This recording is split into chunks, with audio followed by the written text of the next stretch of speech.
Happy Monday, everybody. Welcome into the weekend wrap-up edition of Main Street Sports Today, presented by the Tennessee Orthopedic Alliance of Columbia. I'm Maurice Patton. That's Wade Neely. We're coming to you from our homes. We'll be here for the next couple of hours talking local, regional, and national sports content. And boy, oh boy, do we have plenty of it. Wade, good afternoon. What's happening, Mo? Good to be with you and good to see everybody here. Yeah, glorious Monday. A ton of stuff to get into over the next couple hours. Good. Yeah, no doubt. I mean, from preps to pros, as Yes, we sir. like to say around here, we'll be touching on all levels of sports and even a little younger than preps. They call that a tease, y'all. Again, plenty to get to. High school football, college football, professional football, little league baseball. Somebody took home an 8-digit paycheck this weekend. Got some NASCAR to get into. We're going to be all over the board. In the second hour, we will be joined by Eric C. Henry of Horns 24/7 as we continue our Southeastern Conference football previews, talking little Texas Longhorns, thus Horns 24/7. Also, in the next segment, we will be joined by VALAIR SHABILLA of 615 Soccer. The boys in gold got back home, and apparently that was what they needed. We will talk more about that with VALAIR here in the second segment. Again, we'll also be talking some high school football, and not just in Tennessee. We will talk a little Braves, some other Major League Baseball, including the Astros, obviously, some minor league baseball. We will get into the Titans. As we said, they had their final preseason matchup on Friday night. We'll talk a little bit about that, even though neither Wade nor I actually saw it live. We're going to talk about it anyway. I missed it by about 10 minutes. I was getting into town. I ran into the traffic, but missed, which is for the best. You know, nobody really, outside of the first quarter, nobody really wants to be at a preseason game longer than they have to be. Yeah, exactly. So that just because you ran into traffic didn't necessarily mean the game was over, probably. Mm-hmm. But there might have been some early departures from Nissan Friday night. In addition to Eric, we'll be talking about some other college football because we had week 0 this weekend. And while it wasn't necessarily a good weekend for all the teams, it was a good weekend for me and Wade. We'll talk more about that later in the show. NASCAR wrapped up its regular season. Had some WNBA action as they work toward the end of their regular season and toward the playoffs. So we again, there is plenty to get to. If we shouldn't have a dull moment here over the next couple of hours, not that it ever is. So, with that table set, Wade, let's go ahead and get started with this weekend's results and today's schedule on the rundown. This is the rundown.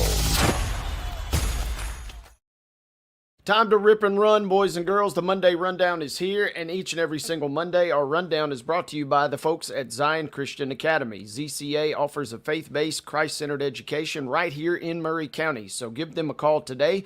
That number is 931-388-5831, or you can visit them online at zioneagles.org and schedule an appointment today. Once again, that's Zion Christian Academy, where they are prepared for college and equipped for purpose. Let's get into some Friday night high school football. Let's start with Station Camp defeating Allen County of Kentucky 48-6. Also, Battleground Academy open play with a 48-13 decision over Jackson Prep of Mississippi. Mount Pleasant ruined Battle Creek's varsity debut in a big way, 41-0, the Tigers. Brentwood edging Smyrna 14-13. It was Brentwood Academy with a 45-7 win over Lawson. Cascade down Cheatham County 41-6. It was Blackman 24, Clarksville 6. Clarksville Academy with a 42-0 win over Hunters Lane. It was Clarksville Northwest 53, Fort Campbell, Kentucky 13. Dixon County with a 27-17 win at Columbia Central. Columbia Academy comes back for a 36-25 win over Fayetteville. It was Siegel. This sounds like a pretty good one. Siegel 15, Cookville 12, the final there. Forest 43, Creekwood 36. It was Donaldson Christian Academy 49, Tipton Rosemark 14. Nashville Christian, your defending Division 2A state champs with a 56-28 win over Davidson Academy. It was Providence Christian upending Eagleville 28-21. Ensworth with a 31-6 win over Whitehaven out of Memphis. Fairview 49, East Hickman 18. Father Ryan defeated Overton in the rivalry of Franklin Road there, 24-13. Whites Creek 42, Franklin Simpson, Kentucky 33. It was Friendship Christian defeating Trousdale County 34-7. Gallatin with a 44-28 win over Hendersonville. Page comes to the Brickyard, picks up a 47-34 win over host Giles County. Good Pasture with a 51-7 win over Glencliff. Oh, and one last one. It was Grace Christian out of Franklin 33, Franklin Christian nothing. More scores coming your way from Friday. Greenwood, Kentucky with a 26-6 victory over Westmoreland.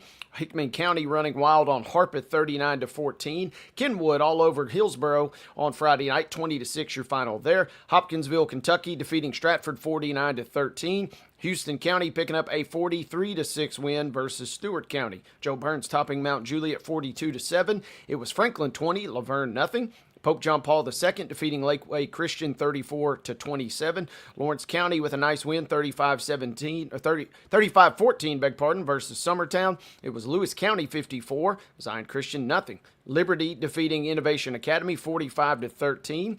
East Robertson with a 35-28 win over Liberty Creek. More scores from Friday. McCauley defeating Lipscomb Academy 56-20. Cornersville with a nice win 38-28 over Loretto. MBA turning back Pearl Cone 17-14 on Friday night. Ravenwood picking up a 28-24 victory over Madison Ridgeland Academy out of Mississippi. Big win there for Ravenwood. Maplewood with a 46-6 win versus McGavock. Middle Tennessee Christian 37, Ezel Harding 20. Antioch defeating Mount Juliet 24-2. Lebanon with a 27-22 win versus Nolensville. Oakland surviving an upset bid from CPA 28-14. Nice win for the Patriots on Friday night. Portland with a 36-0 victory over White House. Knoxville Catholic 20, Riverdale 6. Independence turning back Rockvale 37-23. Springfield all over Rossview Friday night 32-6. Franklin Road Academy with a 43-21 win versus South Gibson. It was Summit 13, Spring Hill nothing. Stewart's Creek slipping by Centennial. Sounds like a good game. 39-36 was your final there. Sycamore with a late touchdown defeating Montgomery Central 13-6. Smith County over Watertown 28-23. Wayne County taking care of Richland on Friday night 16-14. Kirkwood 42, West Creek nothing. White House Heritage with a 35-0 win versus Greenbrier. Final football score from Friday was Wilson Central 33, Cane Ridge 14. In volleyball action on Friday, Lewis County with a 2-0 win over Battle Creek. Battle Creek, meanwhile, defeats Columbia Academy 2-0. It was Blackman picking up a pair of 2-0 victories over Stewart's Creek and Martin Luther King. Columbia Central 2-0 over Mount Pleasant. Ditto for Columbia Academy, 2-0 versus Mount Pleasant. Oakland, in 3 sets, defeats Hendersonville 2-1. It was Lovett out of Georgia defeating Siegel 2-0. Siegel with a 2-1 win over Loretto. Smyrna with a pair of 2-0 victories over Jackson County and Lawson. And Spring Hill defeated University School of Nashville 2-1 and Dyersburg 2-0. On the pitch Friday, Siegel with a 2-0 win over Bullitt East out of Kentucky. Chattanooga Christian blanked Martin Luther King 3-0. It was Harpeth Hall 2, Page 1. Centennial all over Carnes 10-1. Knoxville Webb with a pair of victories 2-1 over Ravenwood, 6-0 over Battleground Academy. Dixon County doubling up Livingston Academy 2-1. St. George's with a 2-1 win over Pope John Paul II. It was Signal Mountain 6, Battleground Academy 2, and Good Pasture 2, Stone Memorial 1. Got some Major League Baseball action on Saturday. The Astros defeat the Orioles 10-7, and the Mets defeat the Braves 12-7. Nashville Sounds turning back Louisville 8-4 was your final in Saturday minor league baseball action. WNBA scoreboard from Saturday night. It was Seattle with a 95-60 win over Dallas, Minnesota with a 95-90 win over the Indiana Fever, and Phoenix with an 81 72 victory again on Friday night versus Golden State. Titans, as we mentioned earlier, they do defeat the Vikings. 23-13 was your final there. Saturday, couple of high school football games to update you guys on. Clarksville Northeast with a 48-20 victory. That's over Christian County, Kentucky. Collierville doubling up East Nashville. Nice win for Collierville, 28-14. Hey, was Wade. your final score there. Yes, sir. Also, Tullahoma defeated Shelbyville on Saturday night, 35-14. There we go. Good win for them, rolling in to start the year 1-0. More volleyball action cranking up over the weekend. Battle Creek with a 2-0 win versus Mount Pleasant. Columbia taking a slew of victories. 2-0 versus Battle Creek, 2-0 versus Lewis County, 2-1 versus Columbia Academy. Columbia Academy, though, with a 2-0 win versus East Hickman and a 2-0 win versus McEwen. Eagleville slipping by Harpeth Hall 2-0. Same score versus Riverdale, a 2-0 win versus Evangelical Christian, and Eagleville closes the day with a 2-0 win versus Silverdale Academy. Gallatin, 2-0 over Summertown, 2-0 over USJ, 2-0 over Sycamore. A little tougher test, but they do win 2-1 versus Eagleville. And another score on Saturday, Independence with a 2-0 volleyball win versus Stewart's Creek.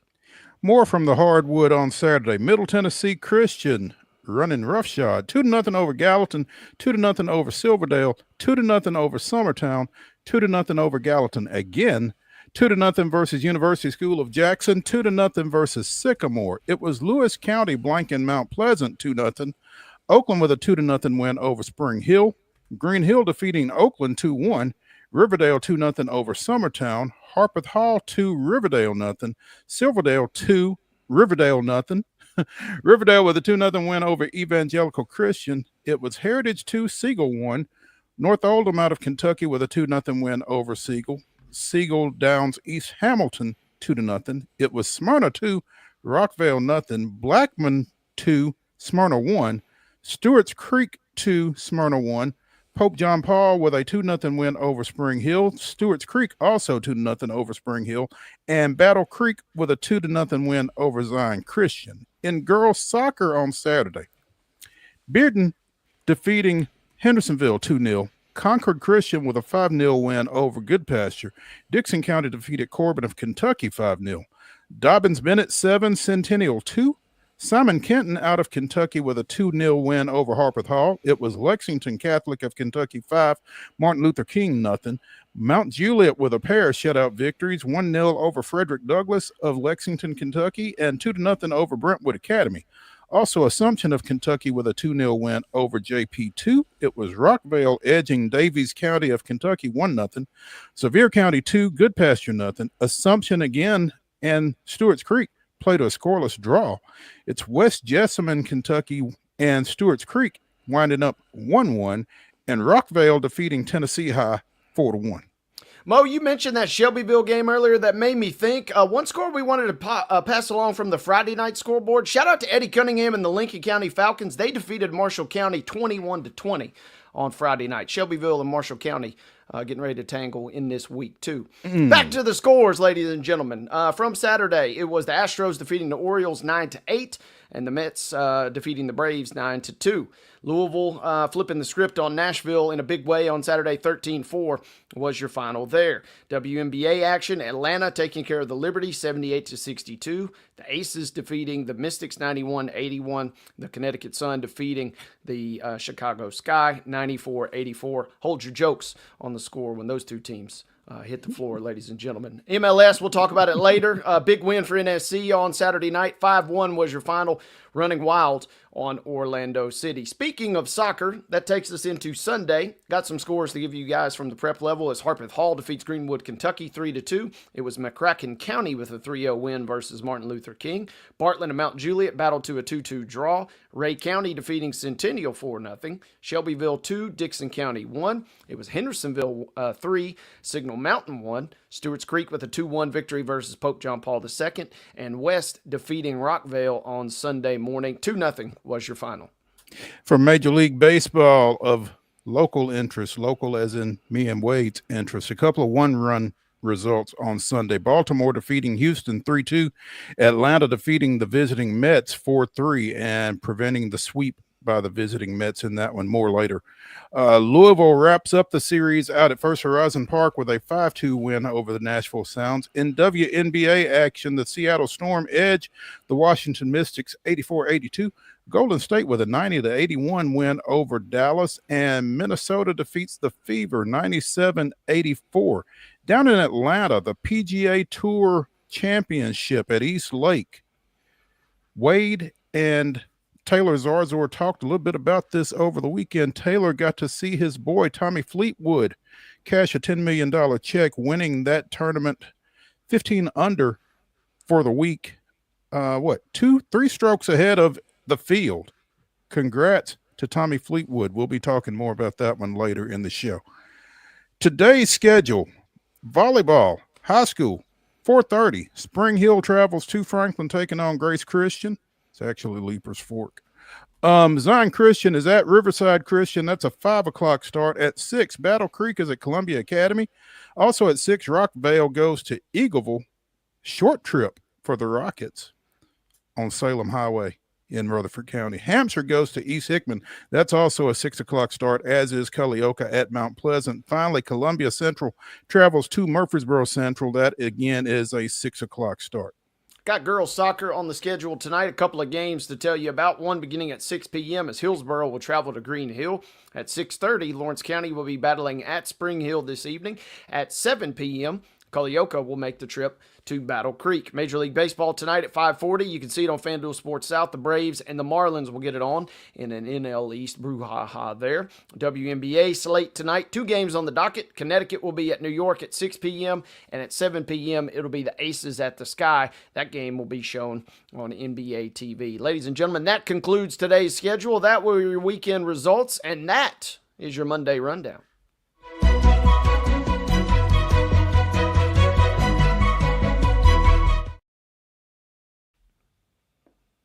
Brought to you, as always, by the fine folks at Piggly Wiggly and Neely's Mill in Columbia. Be sure and check out their delicious daily deli lunch options, available from 11 a.m. until 6 p.m. Also, their hand-cut meats, and everything is cost plus 10% at the cash register. Piggly Wiggly, Neely's Mill, Columbia, bringing you our top story. We go south of the border for this one. Sylacauga, Alabama, was taking on Central Coosa in a Friday night football matchup. Second quarter, umpire Joey Shellnut collapses. Apparently had a heart attack on the field. One of his crewmates, Lou Murphy, administered CPR almost immediately. As Sylacauga's head coach Chris Smelly said, he started immediately. Joey hadn't been on his back for 15 seconds before Lou started CPR. The trainers got out there quickly, as well as a nurse from the stands and the firefighters on hand, and they picked up the CPR. Murphy, a 15-year officiating veteran, was the back judge. Again, saw Shellnut getting ready to spot the ball. Said, I thought he tripped, but when he hit the ground, he really hit it. I just ran up to him. He had no reaction. He was turning white. I wanted to try to make sure to get a pulse. Of course, we are all trained for CPR, so I started that as quickly as I could. This guy saved this guy's life. And, the coach from Sylacauga said, I literally thought he was going to die on the field, and I guess he really did. I cannot imagine. I've seen officials get rolled up on. I saw a guy up at Brentwood Academy a few years ago, blow a knee out when he got caught between a couple of guys in the midst of a tackle, but never anything like this. And I cannot imagine. They had about a 20-minute delay, and then they picked the game back up. And obviously the outcome of this one was secondary to what took place there, as Lou Murphy literally saved the life of one of his fellow officials, Joey Shellnut, at the Sylacauga Central Coosa game down in Alabama. Sylacauga did win that game 44-22, but Murphy said, it wasn't about me. It was about me trying to get air back in my body. I had open heart surgery myself about 8 years ago. So, man, congrats to Mr. Murphy, and hopefully Mr. Shellnut is on the road to recovery. That's Wild. Crazy story. And, obviously, hopefully as solid of an ending as you could realistically expect. And hopefully everybody's on the up and up and on the mend going forward. I love this too, by the way. Murphy, was worked at the local Walmart. This one, these are the stories you love. I mean, he works at the local Walmart, and the Walmart's giving him the shout out saying that one of our own was a hero on Friday night. And I mean, that just kind of warms you. Everybody reacting accordingly, quickly, swiftly. Love everything about this. And man, it could have been scary. And you mentioned it. We were on hand at Martin Methodist, and rest in peace, Grant Fairchild, our athletic trainer, our good friend and legend, Sammy Northcutt, had an incident where he went down with a scary heart situation. Grant, Johnny on the spot, keeps him alive. And man, when these guys are thrust into duty, it really just puts into action or puts into context how critical this is, that everybody be on the up and up in terms of training and have that available, because if not, we're talking about maybe a different situation and a much sadder or scary situation. Props to our guy, Lou Murphy. Absolutely. 3 letters, AED. If you don't have one at your football stadium, at your baseball facility, wherever it is, get one. I was on the board of directors for the Franklin Baseball Club a few years back, and we put them in each of our concession stands, because you never know, and time is of the essence in those situations for sure. Let's take a break here as we get into the weekend wrap-up edition of Main Street Sports Today, presented by the Tennessee Orthopedic Alliance of Columbia. When we come back, we'll talk a little footy with VALAIR SHABILLA of 615 Soccer. Stick around.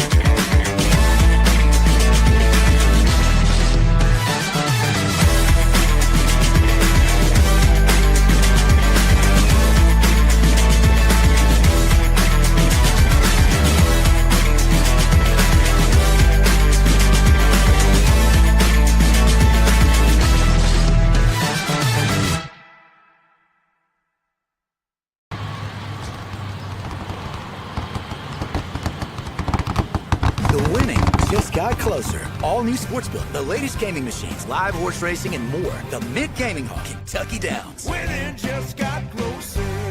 Deep in a forest at Nashville Zoo, new creatures here for you to view. Phantoms graced in black and white swing high in trees of dappled light. In rocky crags, tall and steep, small antelopes with nimble feet. A wise old man with beard of white, a sentry perched on stony height. Amidst it all, a hunter lies, with coat of gold and steely eyes. A new adventure just for you. Leopard Forest at Nashville Zoo. Open now. Busy bee, yeah, busy bee. If you need... Hold on, y'all, hold on. I need to make a call. Hey, this is Brianna with Busy Bee. I'm giving you a call to let you know your technician is on his way. 833. Busy bee. Guys, not yet. Not yet. Busy bee, oh, Now busy ready, bee. guys. Call 775-7833. Custom Stone Handlers supplies over 600 distributors and suppliers with quality stone products. Along with Riverstone, we produce and distribute over 100 building, landscape, and other bulk products. Our goal is to provide quality products, service, and partnerships to ensure our customers' success.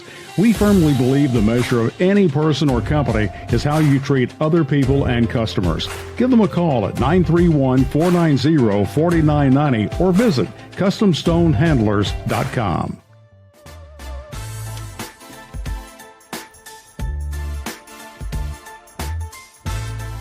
Welcome back in as we continue the weekend wrap-up edition of Main Street Sports Today, presented by the Tennessee Orthopedic Alliance of Columbia. That's Wade Neely. I'm Maurice Patton. Pleased to have with us now from 615soccer.com, VALAIR SHABILLA, as the Nashville Soccer Club got back into the familiar and friendly surroundings of the Castle, Geodis Park, on Saturday, and turned in one of their biggest wins of the season from a margin perspective, but probably even more so just in terms of recent outcomes. Boys in Gold 5, Orlando City 1. Valair, good afternoon. Thanks for joining us. Good afternoon to you guys. Wade, congratulations on your team opening up a new stadium, getting a win. I see the jersey there. Put it on just for you, Valair. 2-0 at the new Hill Dickinson Stadium. Cost an arm and a leg, but man, it looks good. It does look really nice. And then, my team Arsenal also won last. Yeah, we get it. We get it. So Mo, I don't know. I don't think you have a Premier League affiliation, but I hope your team won, wherever that team is, wherever it is. I might have to adopt a team just so I can take part in these conversations with you and Wade. But I will, if I do, I will probably need some guidance so that I'm not on the rough end of these conversations when we do have them. But I tell you, if you follow Wade, you will be on the rough end. I'm just saying. I mean, it's a fact. Yeah, pain and misery. Pain and misery. I will take that into consideration, Valair. Boys in Gold not on the rough end Saturday for the first time in a while. Again, 5-1 over Orlando City. Hani Mukhtar and Sam Surridge both with braces by halftime as NSC leads 4-0 at the break. And Palacio scores late in extra time, actually. But, had to do a lot of good for this team's psyche, having lost their last 3 all on the road, I would think. Yeah. I think when you look at what it means to play at home, they're 12 unbeaten at home at the moment. There's clearly something at Geodis Park that these players draw from. And I know it's a cliche. I know, sleeping in your own bed, all that, blah, blah, blah, and having your own fans. But it was felt, and it was definitely something that Nashville SC have lacked on the road. And I think the road results kind of contributed to the way they started this game specifically. And they were 1-0 ahead in like 2 minutes. And when you start at that early, there's an onus on you to keep going.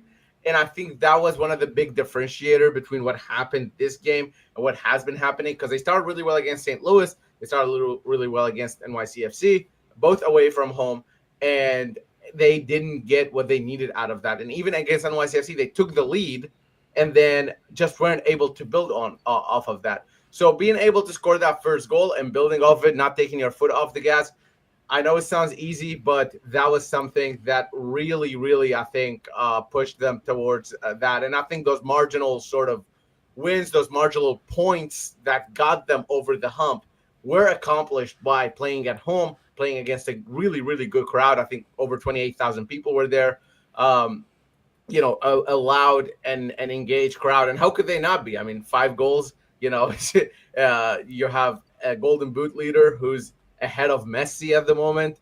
You have a former MVP playing at that level again. It's a really energetic, and those guys, Hani Mukhtar and Sam Surridge, definitely deserve the credit for sort of continuing to show up at these big moments for Nashville SC. The 4-goal margin was the biggest for NSC since that 7-2 win over the Chicago Fire, which started that run of 12 straight unbeaten for NSC. Now, I don't know if this is going to be the start of another such run, but again, given what had taken place at San Diego, at St. Louis, and in New York City, got to be feeling pretty good right now. Yeah. And I mean, if you take that 12 games, if they repeat that, you're looking at semifinal, probably conference championship in the playoff and a final for the U.S. Open Cup, because there's only 6 games left in the regular season. So it's one of those things where now it's the time to pick up form. Now it's the time to, if you had your slump, this is probably the latest you want to have your slump. And if that was their slump, those 3 games, then, maybe you don't win out for the rest of this, but you just can't fall into 3 losses again after sort of finally getting yourself out of that. Yeah, Valair, that's kind of what I wanted to ask you. Is it felt like I'd kind of made peace with, hey, they're good, but they're not quite as good as the top end of the form we saw them on during that stretch there. But then, boom, in the blink of an eye, they thrash a really, equal, quote unquote, Orlando team in a lot of respects. Do the expectations kind of in the blink of an eye recalibrate in your mind, or do we still kind of need to pump the brakes a little bit until we see a little more? I've been on the same train for a while with Nashville SC, and I just don't think they are there in terms of winning the Supporters Shield. That doesn't mean they're a bad team. I think they're either low tier 1 MLS or high tier 2 MLS. That's where I'm seeing them. That's where a lot of people are seeing them. And I don't think that's anything to shy away from. That is much better than finishing 13th last season and missing the playoffs. This is a team that not only finished 13th, they brought in 12 new players this season. They had a brand new coach pretty much start his first full season ever coaching a club. These are things that, it happened maybe a little too early for them. And, I think their ceiling is still there. I think the floor is kind of the worrying part, especially when you're looking at how quick this table is changing. Nashville SC is as close to a Supporters Shield as they are to missing the playoffs altogether, just because of how competitive the Eastern Conference is. I don't think they're going to miss the playoffs, that said. But I think when you look at it, it's one of those things. Also, Orlando were rotating a little bit. They had a really big game on Wednesday. They'll have a really big game coming up this Wednesday in Leagues Cup. So there was that element to it. It wasn't the strongest Orlando side. All that put aside, you can only play who's in front of you. And for Nashville SC, what I will say is that their destiny and their fate is in their hands, because they play Cincinnati, who is a team above them currently. They play Inter Miami, who is a team above them currently. They play Orlando again, who is a team right around them. These are 3 games. This is all in the league. Not to mention they play Philadelphia in the Open Cup, but that's a separate conversation. So if Nashville SC want to prove that they are tier 1 or they are that elite of MLS, it's in their hands, because they have these games coming up. And while some people might look at that and say, oh, the schedule is unfair for them or maybe too difficult for them, I bet you on the locker room, they're looking at it like this is an opportunity for us to show that we are good enough for this, and not looking at it. Maybe fans are looking at it like, oh, I wish we were playing all DC and Toronto every week. But I think the players will be up for this challenge, and I think they have something to prove. Valair, you mentioned players, and it starts obviously with what we saw. Your player ratings on 615 Soccer have Hani Mukhtar as a perfect 10. First time I've seen a 10 handed out, and, as you guys know, maybe the last time. But I just got to mention this stat because I don't know that we'll ever get to utter this name on this show again. But Mukhtar becomes the 5th player in MLS history with 10 assists in 5 straight seasons. Preki did it 8 times. That's not the guy I'm really talking about, though. Carlos Valderrama. I don't know if producer Mark's got a headshot of Valderrama with the mop from the 90s there. But the fact that he's in the breath and kind of the same conversation as those guys, he was masterful on Saturday night. But, I mean, we're just seeing one of the all-time great runs over the last 3 or 4 seasons of a player in MLS history. Yeah, when you look at Mukhtar, really what's missing from his sort of run with Nashville SC since their inception in MLS is that trophy, is that cup. If he can get that, he will be mentioned with the greats regardless. But I think if he can get that trophy, especially if it's MLS Cup, I think it's really, really he's gonna be up there with the best ever to play in this league. And that's not an exaggeration. That's not like a homer sort of take. That's just what we're seeing.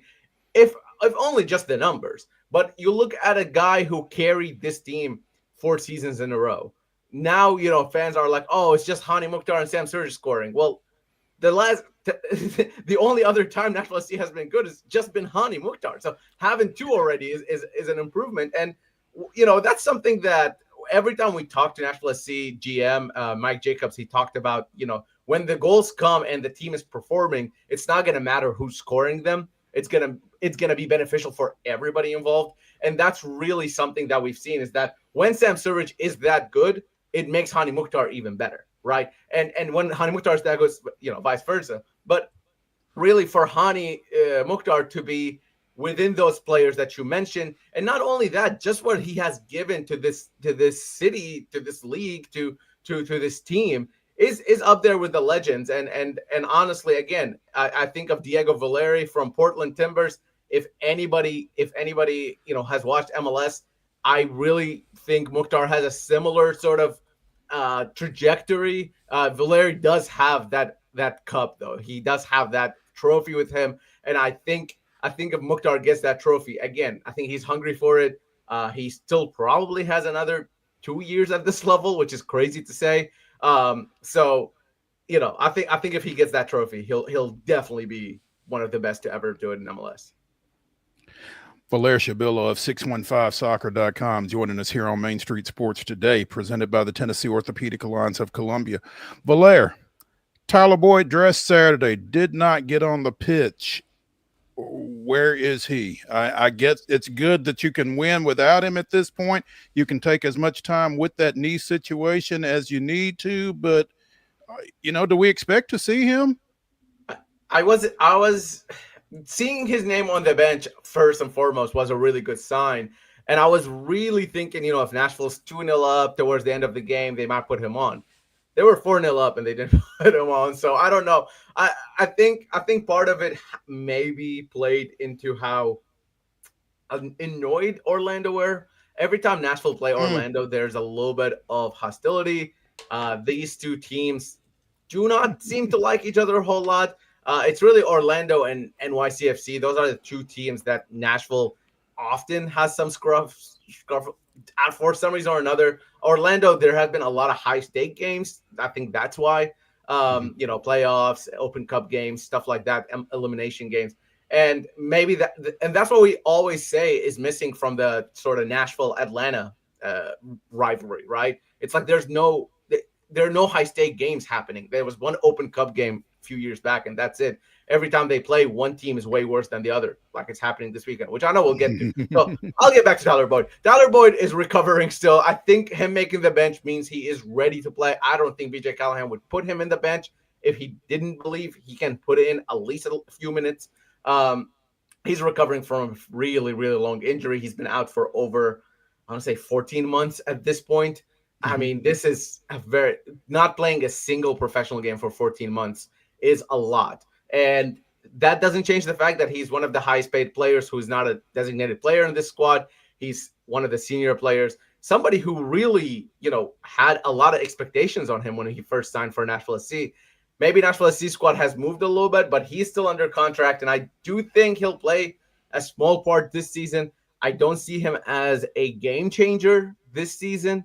It's just, I can't visualize it. However, who knows? I do think him being on the bench is a really good sign, and I'm not going to say I'm expecting to see him on Saturday, but I think within the next two games we'll definitely see a few minutes of Tyler Boyd. I think. You talk about this rivalry between Nashville and Atlanta kind of needing both these teams to be good at the same time to really go to the next level, and as you mentioned, that's not the case this weekend, but Nashville really doesn't need another St. Louis episode Saturday when Atlanta United comes in here. Yeah. You don't want to lose to one of the worst teams in the league, and you definitely don't want to lose to one of the worst teams in the league at home. I mean, that's the two sort of success criteria in MLS and most American leagues, really, or most leagues in the world, is that you win the games you're supposed to and you win your home games. These are the two big things. And so when you've got a game that you're supposed to win at home, exactly. And that's really what it comes down to, is that whether or not Nashville is elite, whether or not Nashville is winning Supporters Shield or making it far in the playoffs, winning Open Cup, whatever, all that aside, you're a good team. Atlanta's not a good team. You're playing at home. You're going to be the overwhelming, favorite for that match. And while Atlanta is all that, they are just an anomaly because they spend a whole lot of money. I mean, more than anybody has ever spent in MLS history. They've bought some world-class quality players, and they haven't been able to put it together. However, that quality is still there, and you'll see it every now and again. So you definitely want to avoid a St. Louis situation. Absolutely. But also you just want to keep going with that good form. When that match against Orlando started, Nashville SC were on the front foot the entire half. And Orlando didn't get into the half, didn't even get sort of to test Nashville until really late in the first half. And if you do that against a team who's shipping out goals like Atlanta, you're going to be able to put them on the back foot. If you can do it within 3 minutes, like you did against Orlando, that's a big plus. I don't think that's realistic to expect, but I would say within the first 25 minutes or so, if you can get a goal in, you can probably see that game out, because chances are Atlanta just doesn't have enough of cohesion and quality to pull through. I don't think it can be said strongly enough, Valair. You referred to it a little bit ago. Everything that this team wants is still in front of it, and they hold that destiny. So, yeah, you couldn't really ask for a better situation to be in than the one that they are in at this point. Yeah, and I think we kind of get caught up in the MLS world, and we talk about the MLS games coming up, and obviously that's the most important thing. But the regular season MLS is only half of the picture. So if they quote unquote lose out on the Supporters Shield, if the Preds didn't win the President's Cup that one year and they ended up winning the Stanley Cup final, that would probably mean way more to the city than the President's Cup. And that's the truth about American sports. So while the Supporters Shield would be a very, very nice statement for this team, it's not the be-all. So if they lose the Supporters Shield, they still have two other trophies that are bigger, in my opinion, that they're fighting for. One of them they're already in the semifinal for, and that's the Open Cup. That's one win against Philadelphia at home, and you're in the final in either Austin or Minnesota. That's where the final will be. Nashville will not be able to host the final, unfortunately. However, they are hosting the semifinal, and that's coming up on September 16th. And then the other one is obviously MLS Cup. If you make the playoffs, you're right there in it in MLS Cup. So I don't think fixture congestion is as big of a deal at this point of the season, just because you only have 2 games left for the Open Cup if you win your one game. So I think at this point you're going to be able to play your top 14, 15 players, start them in those big games, and hope there isn't an injury, and you hope your DP players continue their performance. And that's really, like you said, everything is still in front of you. Nashville is fighting on all 3 fronts. If they lose out 1 or 2 of them, they still have 1 more. And that's something that I don't think Nashville has ever had. Even back in the USL days, they've never had 3 trophies on the line 6 games into the end of the season. And that's what they have currently. And I think that's a really, really good sign. Valair, if you can, real quick, you mentioned Leagues Cup earlier. In layman's terms, or the simplest terms, or the shortest story, I guess, why is Nashville not competing in Leagues Cup? Kind of give us a breakdown of how that has all gone, because it is wild trying to find scores for that, with Chivas Guadalajara and, some other random teams, playing. And I'm trying to figure out why NSC was not in it after such success 2 years ago. So the first 2 iterations of the Leagues Cup, the first of which was the one that you're referring to, where Nashville SC made the final and lost to Inter Miami. The first 2 iterations included every single MLS team and every single Liga MX team. This time around, the 3rd iteration this year, 2025, we're looking at 18 teams from each league, 18 teams from Liga MX, which happens to be all of the teams from Liga MX, and 18 top teams of the of MLS. So whoever finished top 18 last year made it into this year's League Cup. Everybody else who didn't finish top 18, everybody who didn't finish there made it to the Open Cup. And to me, the Open Cup is a lot bigger competition, a lot better, and it's the only competition that's actually real, unlike a made-up competition like the Leagues Cup. I did say that out loud. I don't care. The Leagues Cup is a made-up competition it's a money grab. So that said, Nashville SC is not competing in the abomination that is the League Cup, but the MLS teams are doing really well in there. The 4 semifinalists are all MLS teams, and all the Liga MX teams exited in the quarterfinal. Now, if you really want to talk about the Leagues Cup, like table and how it's divided, it is one of the most insane tournament setups I've seen in my life, and I will not even go into it. It's just, if you're intrigued by tournament brackets, go look at how they're doing that. So safe to say Nashville is kind of hoping, to take care of the U.S. Open Cup. You kind of answered a question I wanted to ask too. Did Saturday's result, I guess a different way to maybe ask this now, did Saturday's result change NSC's strategy toward the U.S. Open Cup? Because I could have visualized if they had lost and then, shudder to think about losing to Atlanta. Okay, now we really put all our eggs in the U.S. Open Cup basket, but it sounds like they will have a chance to kind of perfectly kind of thread the needle there with both competitions. Yeah, and I mean, look, this team played its best soccer when they were playing a game every 3 days. This team went through that unbeaten run. Somehow. 17, I believe it was unbeaten. it was literally every 3 days. I mean, I was tired covering the team. I can only imagine what the players were feeling, you know. So I don't think it's like out of the. I know we like to like focus on this game, focus on that game. Maybe that's more true towards earlier of the season because there's a lot more games happening. But right now you're looking at 6 MLS games and at most 2 Open Cup games from now until that final day against Inter Miami on October 18th. That's not half as much soccer as they were playing in those early summer months, I believe. I think April was the craziest one, but so they have a little bit of time. It's not as congested, and I do think they have a really good opportunity because the Open Cup is not, obviously it will be the first trophy this city has ever won, you know, in any professional sports. First and foremost, I guess you can count the President's Cup. Shout out to the Preds, but you know, the Open Cup not only will serve as that, which is very big deal. It will also qualify them for the Champions Cup next season, and the Champions Cup is in the continental competition for all CONCACAF teams, where they have participated only one time in Nashville history. They've been able to participate. If you win the Open Cup, direct ticket. You don't even have to play any qualifiers or anything. You're in, and that in itself brings really, really good sort of publicity for the team. It takes the team to a more international stage. And if you can go on to win that CONCACAF Champions Cup, which is a very hard thing, only one MLS team has done it in this new era. If you can do that, you get to participate in the Club World Cup, which is what Nashville hosted this year here. And you'll be playing against the giants of the world. So, like, there is a really nice pathway. And obviously, this is like perfect scenario, but there's a really nice pathway.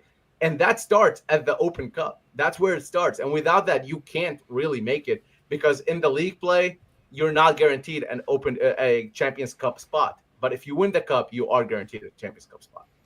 I love it. Also, Valair, just dawned on me, back to our earlier thought, we for most purposes, we should have him as a Tottenham fan just so you and him can go head-to-head here on the show. They had a nice win over the weekend as well, much as it pains me to say. I would never come on this show if somebody's a Tottenham fan. So don't do it. Don't do it. It'd be ratings gold, baby. Come on now. No, I don't like them. No, Mo, if you're gonna pick any team and it's not Arsenal, please don't pick Tottenham. But also pick Arsenal because that'll make it easier. What if we come here and just chat Arsenal? We can put some Everton. We will take that under advisement. VALAIR SHABILLA of 615 Soccer joining us here on Main Street Sports today, presented by the Tennessee Orthopedic Alliance of Columbia. You guys have got me all twisted up. I can't talk. But VALAIR, we appreciate you taking some time with us as always. Look forward to catching up with you again. And maybe between now and then I can find me a Tottenham kit. So we'll see how that works out. Thank you, sir. Thanks, y'all. Bye. All right. Let's take a break here as we continue the weekend wrap-up edition of Main Street Sports today, presented by TOA of Columbia. When we come back, we'll talk a little baseball. Stick around.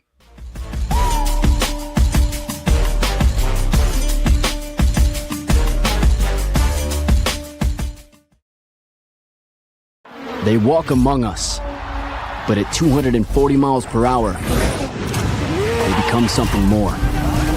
They're thrill seekers, risk takers, and maybe just a little bit unhinged.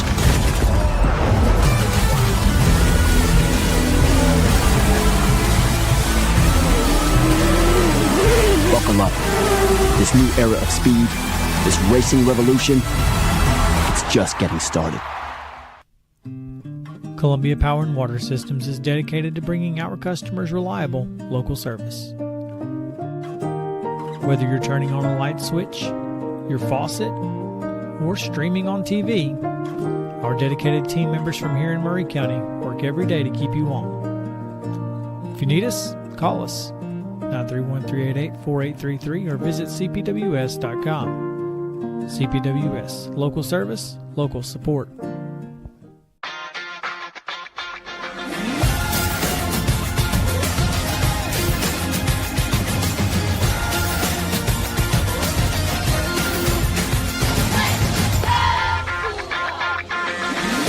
Zion Christian Academy at zioneagles.org or 931-388-7531. You can schedule your appointment to visit their beautiful campus. Again, zioneagles.org or 931-7531 to schedule your visit today.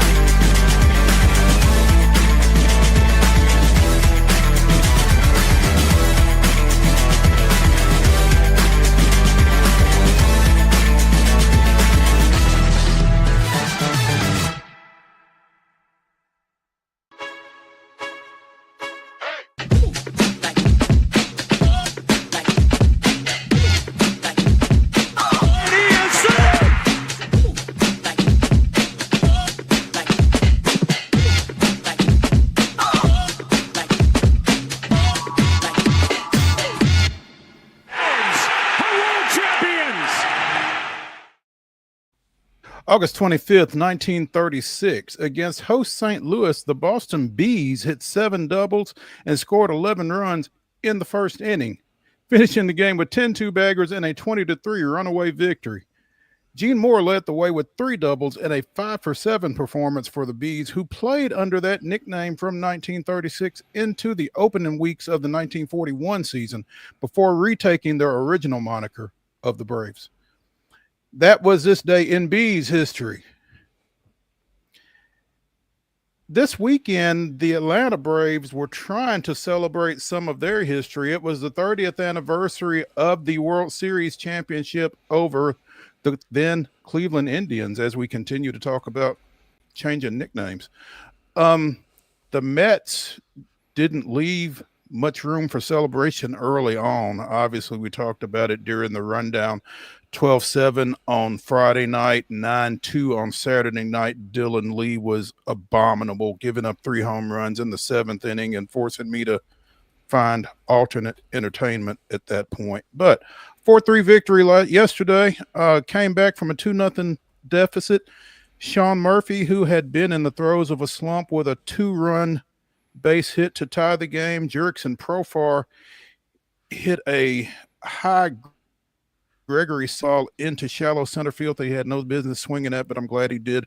Drove in 2 lead. The Mets scored late, but Raziel Iglesias once again hangs on for the save, and the Braves avoid the sweep. It would have been tough getting swept on this weekend in particular by the Mets. So, it's not been a great season, but at least you didn't get swept by the Mets. In fact, the Braves won the season series against the Mets, even as bad as they've been this year, taking 8 of 13 from the Mets.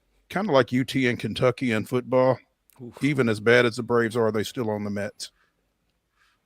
Still call him daddy, right, at the end of the day. There we go. Shout out, by the way, you mentioned that 30th anniversary. I got to give a quick plug to my buddy and good friend Chris Bazin. He's based out of Charlotte, used to work with us at the Tennessee Titans. He's a graphic designer. He helped partner with the Braves and design some of the artwork for that 30th anniversary this weekend. So would have really liked, obviously, to see the artwork flashed in a more celebratory, I guess, ish current day mood.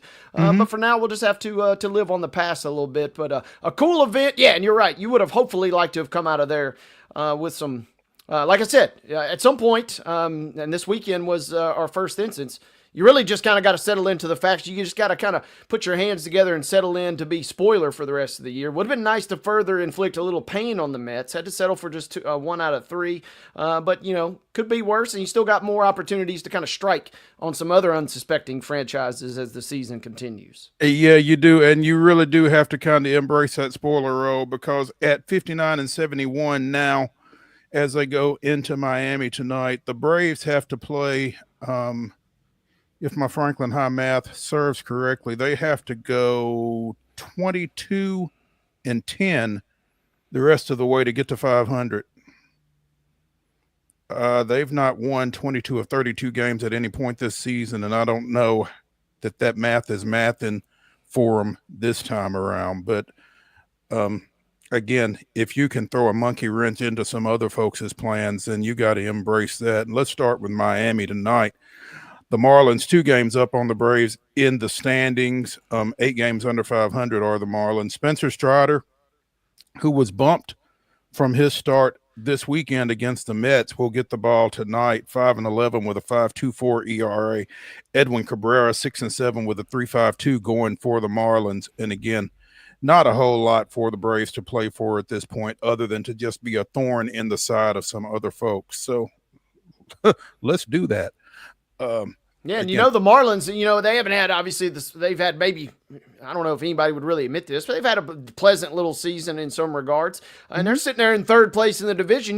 They desperately would love to finish that. So the Braves, at least, if nothing else, can maybe flip that on them at some point. Absolutely. I mean, just little because victories. you can't.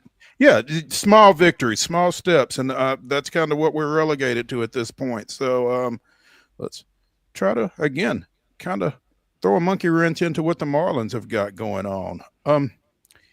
Houston was looking at the sweep at Baltimore, taking taking 3, because that series started on Thursday, taking the first 3 up there. But 3-2, the Orioles final yesterday. Houston, 3 first-inning home runs in Saturday's win. Christian Walker had homered Thursday, Friday, and Saturday, each in Astros victories. So, even though, again, they did not get the sweep, you got to feel pretty good about going in there and taking 3 or 4 from a team that you were basically supposed to do that to.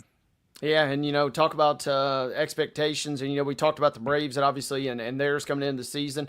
The Orioles, obviously, kind of also a real standard for what you didn't expect coming into the season. That's what made it fun. Mark Mize, our Pulaski Citizen staff writer, he's a big Orioles fan, so we've had fun bantering about how bad they've been this season. And then, it snuck up and got one yesterday, so he's kind of quick to point that out, but that's okay because Houston is kind of just treading water. Like I said, they're not the greatest team you've ever seen, and realistically, they're not going to win it all. Fangraphs gives them a small, very small, 5.1% chance of winning the World Series. So, just kind of enjoying the ride, maybe get some guys healthy. If Alvarez can kind of really get going down the stretch, it'd be nice for the vibes, if nothing else. And then you get in the season and postseason rather, and just take your chances, just kind of see what happens. You keep saying that, but again, when you get into the playoffs, everybody is 0-0 and anything can happen. Now, I mean, can Houston do anything sustainable once they get to the postseason? Given the injury bug that they've dealt with all year, it's hard to say, but, their resiliency, I don't know that they're a team that anybody necessarily wants to see once you get to playoff time either. They are 2 games up on the Mariners right now. But Cal Raleigh, with a pair of home runs yesterday against the Athletics, has 49 for the year, which is the most in a single season by a catcher.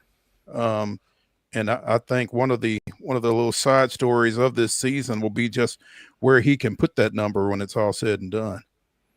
Yeah, I mean, and it's going to be a fun little race. I mean, the odds betting-wise have really tightened up. Aaron Judge is on the cusp of losing that. The Yankees are on the cusp, I'm going to whisper this, but on the cusp of crashing out the playoff picture if they're not careful coming down the stretch here. So can Raleigh do it? Can he overtake Judge in the MVP race? Can he overtake Judge in that American League record, that was really so celebrated a couple seasons ago? It's going to be fascinating. You're talking about a guy that's been doing it on a day-to-day basis in one of the hardest positions, if not certainly the hardest position-wise, to get it done, player position-wise, that is. Mm-hmm. It will be fascinating, and all of that is going on, as you said, while Seattle is still trying to make their own playoff push.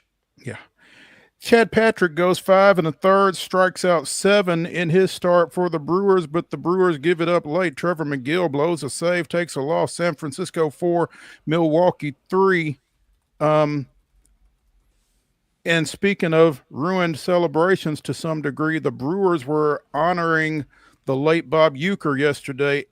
Everybody took the field with jerseys with their number and Uecker's name, Uke, on the back. And really a touching tribute to a guy who,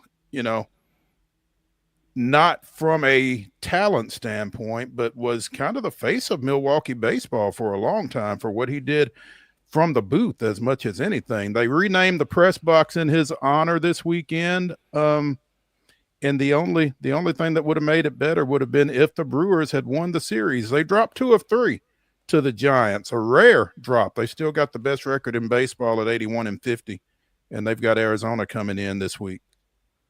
Yeah, don't you dare think about choking this one away, the Brew Crew, because we talked about their big series with the Cubs last week. They dropped 2 of 3. It would be very Brewers-like if they just kind of did find a way to win, whether that means choking away the division, or as David Wilson has pointed out, they certainly haven't had success in the postseason.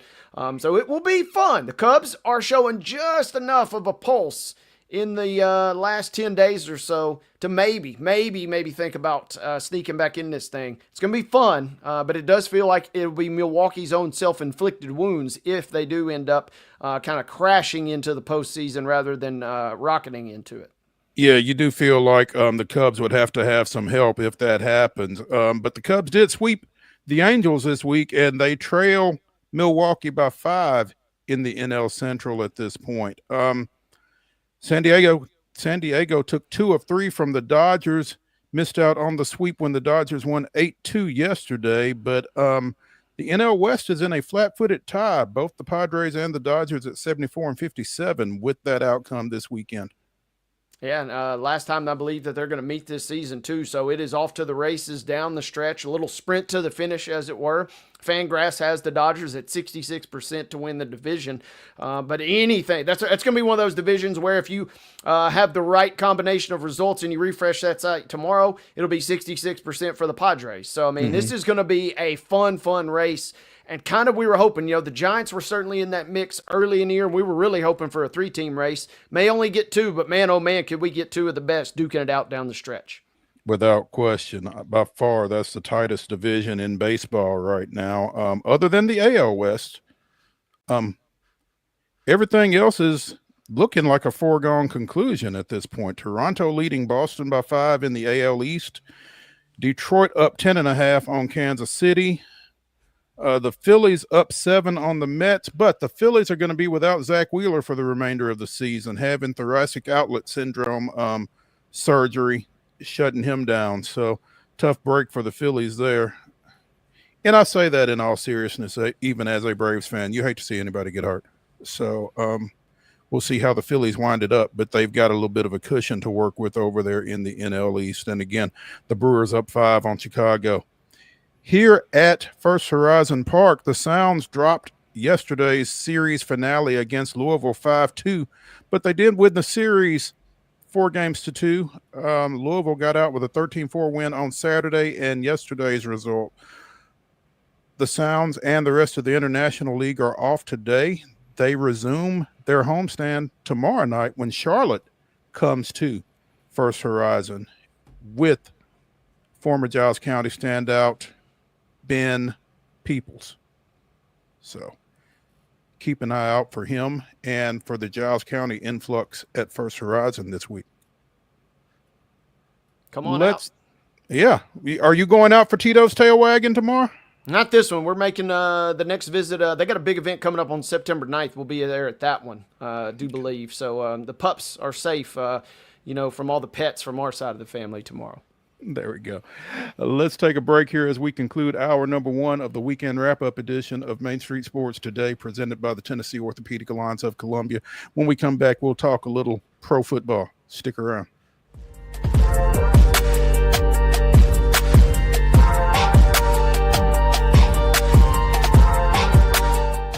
Jones & Lang Sporting Goods here in Columbia has been outfitting teams, officials, and anybody else from T-ball to college for 50-plus years. Be sure and check them out at 931-388-8060 or online at jonesandlang.com. Jones & Lang Sporting Goods, the look of a winner. Zion Christian Academy at zioneagles.org or 931-388-7531. You can schedule your appointment to visit their beautiful campus. Again, zioneagles.org or 931-7531 to schedule your visit today.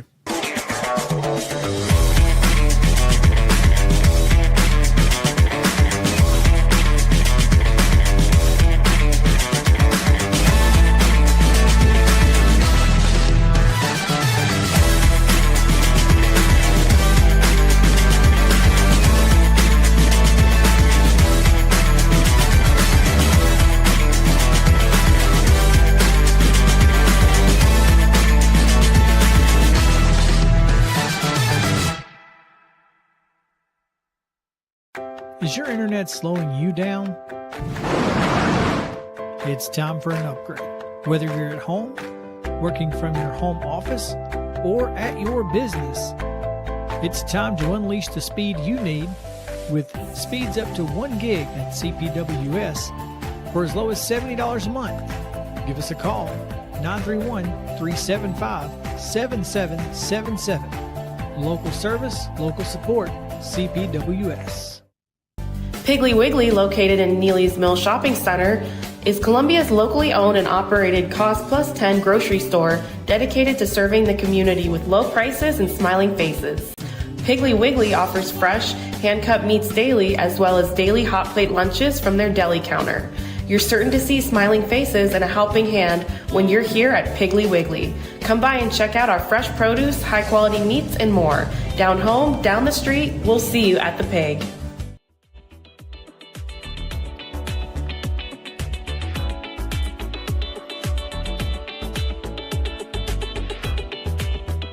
Our number 2 of the weekend wrap-up edition of Main Street Sports Today, presented by the Tennessee Orthopedic Alliance of Columbia. I'm Maurice Patton. That's Wade Neely. Titans wrapped up preseason play Friday night with a 23-13 win over the Minnesota Vikings over at Nissan Stadium. Now, the order of business is getting that roster down to 53 players, and apparently they have begun that process. Earlier this afternoon, 16 players were cut, including, unfortunately, but expectedly, former Independence High School receiver TJ Sheffield. Not sure that he was ever really in the mix to make this roster, but he was waived. He was one of 2 receivers waived, along with Jaquan Jackson. Couple of defensive tackles, Josiah Bronson and TJ Smith. Also linebackers Desmond Evans, Amari Burney, and 4 cornerbacks, Jalen Kimber, Clarence Lewis, Jamari Harris, and Avion Ross. Safeties, Julius Wood and Joshua Bledsoe. Now, wait, tell me something. What's the difference in waived and released? You know, that's a great question. And I flat out don't know your answer, but obviously it's going to deal with your designation as far as who can pick you up, right? Presumably, if you are waived, you go into that, well, just like Madden style and fantasy football style, you go into the waiver wire order. So you got to clear waivers before you can end up being just an outright free agent. So someone would have to, we've obviously talked a number of times about the Titans having the number 1 waiver priority spot. So in theory, quote unquote, if they decided, we actually didn't mean to cut that guy, or we don't want to cut that guy, or we want to bring him back, you'd have to burn that waiver. So yeah, I forget what the timetable is. Maybe 48 hours. I could be wrong on that. But once that waiver priority is cleared, then yeah, you are flat out. It's got to deal obviously with your contract, and then you're a straight up free agent. Okay, and so these guys that were released, defensive end Joe Gaziano, guard Arlington Hambright, and center Sam Mustafer, they are released, I guess, from their contract, so they are free agents and they are open to negotiate with anybody. Then is what I kind of take from that. They don't have to wait to be claimed. Yeah, I was hoping you knew. Yeah, no, I don't. But 24 hours according to the Google is usually your waiver length. Okay. So, all right. If you clear the waivers, you know, it gives you a shot. Obviously, if you're another franchise and you see one of these names, you're like, hey, I'd like to burn a claim on this guy. You can. Right. It kind of gives you a little extra measure of roster security in that sense. And then, yeah, if you're in the released category, you're just in the streets, as it were, and you got a free agency all over again, essentially. Okay. Again, 3:00 tomorrow is the deadline to be down to 53 players. They have already gotten rid of 16 players. I'm not sure where that leaves them in terms of the roster and how many more moves there are to be made. Little surprised at TJ Smith. That's a guy who had not been there very long. Former defensive tackle with the Chargers, Vikings, and Panthers. And, you know, kind of seemed like a guy that they were excited about getting into camp. Maybe, I guess that excitement didn't last very long. So, TJ Smith is on the street, among others. And yeah, as Teresa Walker and others have mentioned, just because you are on that 53-man roster at 3:00 tomorrow does not mean you should necessarily go house hunting here in Nashville, because the Titans do have that number one pick in the waiver process, and will retain that for the first 3 weeks of the season. Is that what she said? Wait. If I recall correctly. And, yeah, I mean, it makes total sense, right? I mean, you may, and we see this, or we talked about it or speculated about it a lot with the quarterback position, right? Mm-hmm. If all of a sudden, something flares up and a team has released a QB, like DTR, who was waived by the Eagles earlier today. If, for some reason the Titans said, hey, we want DTR, okay, you bring him in, well, we got to make room for somebody. Yeah, and if you're the sixth linebacker, like you said, maybe don't go house hunting just yet. Not just yet. Speaking of quarterbacks, the Vikings kind of started a domino effect yesterday. They picked up Carson Wentz and traded Sam Howell to Philadelphia. So some movement behind starting quarterbacks going on across the NFL as well. But yeah, I don't know necessarily what we expected to see in Friday's finale for the Titans. Cam Ward directed a touchdown drive, still has not thrown for a touchdown yet in a Titans uniform, but everything seems to be positive around his development as we get ready for that season opener out at Denver. Yeah, the biggest thing is, if you are a Titans fan, is you saw, it is preseason. Granted, it is even the third preseason game, but holy moly, Van Jefferson, 3 catches, 102 yards, and the touchdown you mentioned coming from Brandon Allen. Good tape for him, whether that means, it's going to be in a Titans uniform and relying on him in big spots later in the season. Or, as far as just making other defensive coordinators kind of wonder and stroke their chin a little bit, like, is this guy a real threat? It was good to see him. We also saw Chestnut, just hurdling people at will in a great performance. Kind of one of those key matchups that we thought when we talked with Taylor on Friday. Mm-hmm. Him and Mullings both finished with about the same stat line, 5 for 28, 6 for 27, but Chestnut had the hurdle heard around the world, and he had the touchdown. So does that give him enough of a bump? We also saw Jamar Jefferson out of the backfield for really one of the real times this preseason, and Jordan Mims led the team in carries with 13. So, I mean, you see a little bit of this, you see a little bit of that, and it's kind of just, if you hadn't made up your mind by now, I don't know necessarily that really what you get. You're talking about really, really splitting hairs when you're talking about if a guy did enough in the third preseason game to earn a roster spot. Yeah. Good to see Van Jefferson, the former Ravenwood receiver, have that performance on Friday night, because he kind of got roasted for the ball that he didn't catch down at Atlanta the prior week. So big play there on that Brandon Allen pass, going up the sideline for 65 yards. Brian Callahan seemed a little surprised that Jefferson had the juice, going up the sideline to get into the end zone on that one. And I'll be honest, I'm not necessarily sure that I expected that either, but he looked like he turned on the burners there. Maybe he just saw the green grass and thought, hey, I got to get in here. Again, 3 catches for 102 yards for Van.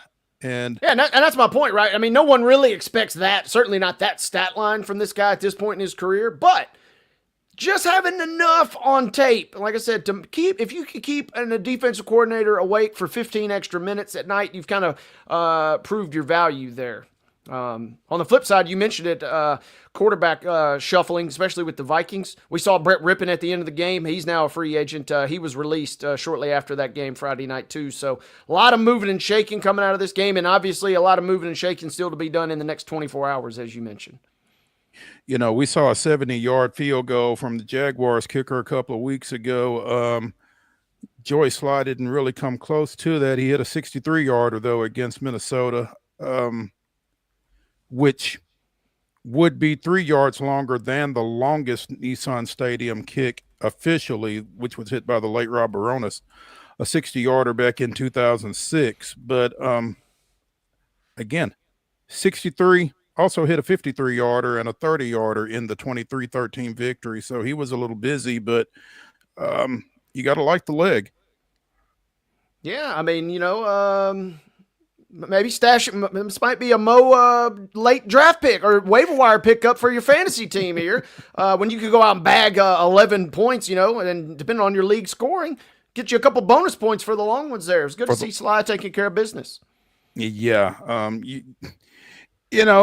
Again, when you're 3-14, you're looking for help anywhere you can get it. And, when you've got a kicker that anytime you sit it down on the plus side, you feel like you can come off with points. That's got to be a little bit of a comfort to a coaching staff, to an offensive staff. So hopefully you can keep Joey Sly healthy and upright, and maybe he can do some good things for y'all. Speaking of kickers, did you see where the Dolphins cut Ryan Stonehouse last week?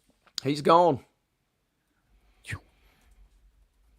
Man, I mean, just guy went from having the world at his toe tips to out of football. I don't know if anybody's picked him up yet, but I guess maybe it just looks like he is a kind of a grip it and rip it kind of punter, and with the premium that's put on directional punting and that kind of thing, he never really adapted. And it's kind of unfortunate because there's no questioning the leg, even coming off the knee injury that he suffered a couple of years ago. But former Titans punter Ryan Stonehouse apparently on the street. So yeah, and two things on him. Obviously, we remember just how brutal it was with the injury there, and it's a guy, number one, a punter or a kicker. Obviously, they're some kind of simultaneous in that regard, or synonymous in that regard. Don't be surprised if whether it's an injury or someone shanks one, they get cut, he gets brought in. And, on the other hand, he's a smart cookie. A couple years ago during that injury, he picked up his real estate license. So he's already kind of taken care of business. He's been doing that for a couple of years. So not necessarily hurting for paychecks, but that's the beauty of the punting or kicking position, right? If the right opportunity comes along, it might be week 12. And then somebody says, hey, Stoney, come on out here and punt. And he says, all right, I'm ready. You know what? It's also the beauty of the real estate industry because he can kind of set his own hours. He can still get out and get some kicks in wherever he is. And if he's got a contract out and somebody calls, hey, close this for me. I need to go kick for X. So, it's not bad work if you can get it for sure. Yeah. Real quick, a couple other ones, by the way, Mo. We were talking about some big releases. We saw Tyler Huntley get released by the Browns over the weekend. I don't want to alarm you. I don't want to alarm our viewers, but Lamar Jackson was cut, but it wasn't that Lamar Jackson. It was the one, the cornerback for Mo's Falcons was released over the weekend. Shiloh Sanders, not released, but waived by the Buccaneers. As he now will be potentially eligible for one of those pickups like we spot. Lael Collins released by the Cowboys. I mentioned DTR a minute ago. And then Rippon was outright released by the Vikings the other night. So a couple notables as we get ready closer and closer toward that deadline tomorrow. You can imagine the number of GMs that were salivating over Lamar Jackson being on the waiver wire before they realized, oh, wait. Yep, that's a Madden situation where you get excited and then you look and you see the overall is like 61 and not 94, and then you're like, okay, so something's up here. Never mind. Yeah. Let's take a break here on the weekend wrap-up edition of Main Street Sports Today, presented by the Tennessee Orthopedic Alliance of Columbia. When we come back, we will continue our Southeastern Conference football previews as we check in with Eric C. Henry of Horns 24/7, talking Little Texas. Stick around.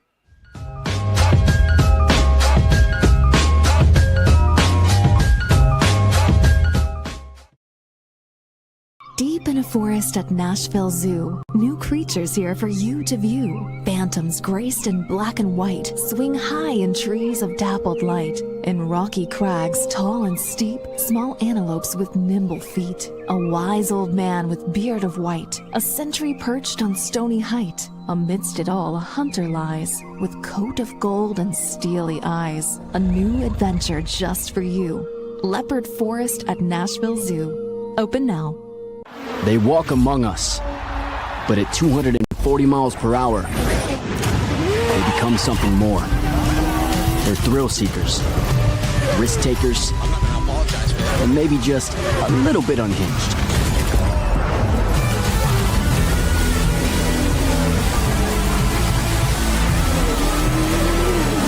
Buckle up. This new era of speed, this racing revolution, it's just getting started.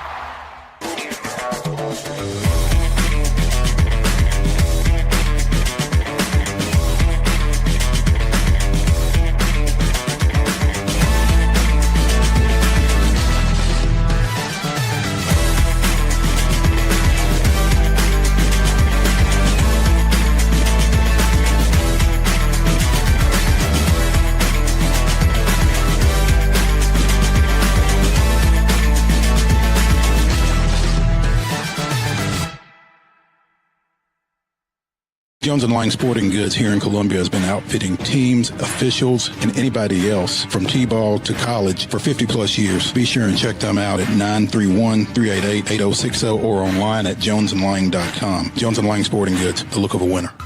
Piggly Wiggly, located in Neely's Mill Shopping Center, is Columbia's locally owned and operated Cost Plus 10 grocery store dedicated to serving the community with low prices and smiling faces. Piggly Wiggly offers fresh, hand-cut meats daily, as well as daily hot plate lunches from their deli counter. You're certain to see smiling faces and a helping hand when you're here at Piggly Wiggly. Come by and check out our fresh produce, high-quality meats, and more. Down home, down the street, we'll see you at the Pig.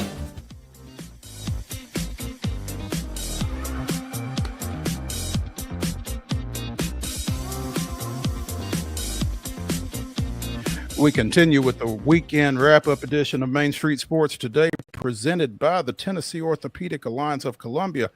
I'm Maurice Patton. That's Wade Neely. We're anxiously awaiting the arrival of Eric C. Henry from Horns 24/7 to talk a little Texas football as we continue our Southeastern Conference football previews. But we know he'll be here. So, in the meantime, Wade, the Longhorns got some expectations on them as they come into the 2025 season. Yep, only on days that end in Y are there expectations for this team to do great things. And Texas, you know, we've talked about it. Man, they really kind of they've done this rebuild, and they've gotten quote unquote back, but they haven't gotten over the hump entirely. And we saw, you know, a fun little run. Still the most electric game in all of the college football playoff last year with them with the double overtime victory over Arizona State. Now how can you take that, learn from a little bit of mistakes? Can you kind of bottle it all up? And anytime you got a Manning, of course, there's sky-high expectations. And we've seen sometimes that plays out. Sometimes it doesn't over the years. So can Texas kind of, quote-unquote, get over the hump? It's going to be a fascinating team to watch straight out of the gate coming up this Saturday. Straight out of the gate. They don't get any time to settle in. They don't get any right out of the matchup there to open the season and to kind of highlight the Labor Day weekend schedule. I mean, it's almost unfortunate that we are getting that game as an early game on Saturday. You'd almost like to see that one on Monday night to kind of cap things off. But it's the rest of the schedule gets somewhat anticlimactic after Texas and Ohio State kick it off at 11 o'clock Central Time on Saturday. But we're going to know a lot about both of those teams by 2:30 or so.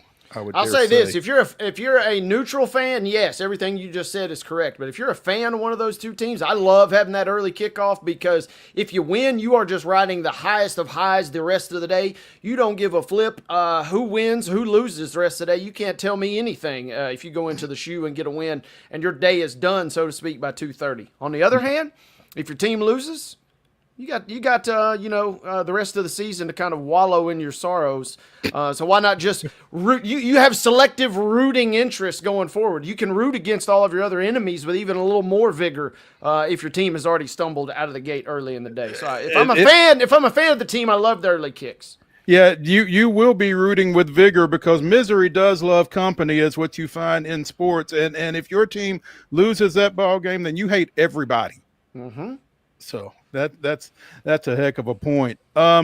Joining us now, making his fashionably late entrance, Eric C. Henry of Horns 24/7, joining us here on Main Street Sports Today, presented by the Tennessee Orthopedic Alliance of Columbia. I don't know why I'm struggling with Alliance all of a sudden. Eric, welcome to the show, man. Thanks for joining us. Anytime, not a problem. Sorry about being late. Had a little technical issue there, so hopefully you guys can hear me. Oh yes, we hear right. you. And we hear you. We see you. Yeah, and we're Mo, good. I will say this real quick. Usually I prefer to be on time, if not early, and I apologize for being late. However, I feel like, Mo, you could throw a brother a check. I feel like I've been, guest booking the show. So, I feel like it makes up. It makes up for being 5 minutes late, right? Royal.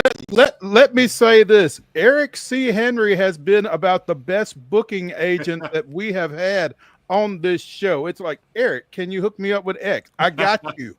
And sure enough, so yes, man, I can't tell you how much I appreciate your help along those lines. And I was hopeful that after you did hook us up with a couple of guys, that when I reached out to you, it wasn't going to be, sorry, can't do it. But man, we were just talking. Obviously, no room for error for Texas this week. They don't get a warm up. They don't get an exhibition. It's right into Columbus for number 3 Ohio State. And I guess to some degree, Sarkisian and them wouldn't have it any other way. Let's just find out right now. Yeah, it's super interesting, Mo. And here's the thing. We asked Steve Sarkisian about this all throughout the offseason. Is this game a litmus test for your program, right? Because let's go through the number of questions the team's looking to answer. 1, new quarterback. 2, 4 new starters on the offensive line. 3, you lose double-digit players to the NFL. And today was the first time that Steve really acknowledged, yes, this game is a bit of a measuring stick where at least I can assess where my program is. And also, where are we in terms of playing with, quote unquote, the big boys, right? So it was nice to hear Steve acknowledge that. For me, personally, it's less of a measuring stick game for Texas football and more of a measuring stick game for Arch Manning. Because again, Arch Manning's only started 2 games, and they came against Louisiana Monroe, Mississippi State. No disrespect to Brian Vincent down in the Sun Belt. No disrespect to Jeff Levy. Not the cream of the crop, right? We are going to find out what, or I shouldn't say we, but the nation will find out what Texas football has in Arch Manning. I don't need to use a we. Last thing I need is another fan accuse me to be a non-objective beat writer. So I don't mean we in that sense, but we, the broader college football landscape, will find out what Texas has in Arch Manning come Saturday. And with that said, we've heard a lot about this guy, obviously, and to he's kind of stepped into some situations in a QB2 role, but Louisiana Monroe, Mississippi State, Ohio State, one of these things is not like the others. I mean, you feel like from a pedigree standpoint and from everything else that he's going to be ready to answer the bell, but at the same time, until you throw him into that fire, you don't know how he's going to react. You're right. You don't. And here, okay, well, I'll say this. I do believe in terms of performance, that's subjective, right? We will see what happens on Saturday. In terms of Arch and his makeup guys, I can't express this enough. Every time I get asked a question, and I jokingly say I'm not on the Texas Longhorn beat, I'm on the Arch Manning beat. As long as Arch Manning is in Austin, nothing phases him. Nothing rattles him. There were people who were wondering, what would the scene be like come SEC Media Days when he's going to be the show, right? And they're going to be, what felt like 200 media members in his scrum. I'm telling you right now, because, I think it's one thing if you're Peyton Manning and you're the son of Archie Manning, you're Eli Manning, you're the son of Archie Manning, and this is, kind of a different generation, right? Arch Manning has been a Manning his entire life. He's been the grandson of Archie, the nephew of Peyton and Eli his entire life. Nothing phases him. No hey, question. And the son of Cooper now, come on. The son of Cooper, I don't want Cooper to get mad at me, the son of Cooper as well. Nothing phases him. And so in terms of the attention, that won't phase him. But yes, we'll find out what we have or what Arch Manning has in terms of on the field You'll find that out on Saturday. But in terms of how he'll handle the pressure, it's remarkable to me, guys, how calm, cool, and collected, unflappable he's been with the amount of media coverage he's received. Eric, with that being said, let's not forget on the other side of the ball, there's a team that is breaking in a new quarterback that is going to go against a really good Texas defense. How do you compare, what do you like about these two quarterbacks, and how do we compare what we're maybe going to see? Because to me, it feels like Ohio State is getting a little bit of a favor with all the hype about Texas and Arch Manning. With Julian Sand coming in, everybody's saying, okay, well, what do we really know about this guy against a loaded Texas defense? It's funny you mention that. All right, so here's how I'll answer that question. Julian Sand, I'm glad you framed it that way, because it feels like all bets are off with him, right? And we're not talking about a guy who was, no disrespect to Davis Warren last year at Michigan, right? We're not talking about a former walk-on, a 2-star, 3-star prospect. Julian Sand was a number 3 overall rated recruit, or number 3 rated overall rated quarterback in his class in 2024, and a quarterback that Steve Sarkisian in Texas recruited, of course, where he chose Alabama. And Steve was very, open and on the record about talking about how much they wanted him in Austin, right? But it's like all bets are off because all the attention's on that other guy. Now, here's the dichotomy. Yes, Julian Sand is walking in with no attention on him. However, there is a Texas defense that has him directly in the crosshairs. And I don't know if you guys saw this, Colin Simmons on his Instagram, when Julian Sand was announced as a starting quarterback, just posted a screenshot of Julian Sand with no caption. All right, I'm gonna tell you right now, when you got number 1, has you in the crosshairs, a guy who I think is going to wreck college football this year. There might not be the external pressure, but I'm telling you right now, in those meetings, they're going to say, look out for number 1, look out for number 0, Anthony Hill, and look out for number 16, Michael Taft, 3 guys who could be All-American. So I almost don't know which one I'd rather be. Would I rather be Arch Manning, who has all the external pressure, or Julian Sand, who's got those guys looking after him? Yeah, that's what I'm saying. Yeah, I mean, pardon me there with the pun. You mentioned those 3 guys, and I mean, we talked about Hill so much last year and Simmons is just ready to blow up off the charts, it feels like, in his sophomore season. But this Texas defense, all the talk gets centered around Manning and the offense. But that's kind of, to me, what makes Texas go, and even lets them get by in games where we might see some struggles offensively, whether it's Manning or not in the previous years. The defense is kind of what's held them afloat thus far. To me, at least. I thought 1,000% agree. I have my questions about Texas's offense, most notably, as I mentioned, you replace 4 stars on the offensive line. Guys, we're talking about 4 guys who are in the NFL. Jake Majors, I haven't had a chance to check the roster cut down yet. I don't know if he made the roster in Tampa, but the other 3 guys were NFL draft picks, right? So you're not just replacing 4 starters, you're replacing 4 guys that are NFL caliber. So there are still questions about this Texas offense. Emmett Mosley, the receiver transfer from Stanford, he's been banged up all camp. He's going to be out. I'll give you a name to keep an eye on. Parker Livingstone, the guy they affectionately refer to as White Chocolate.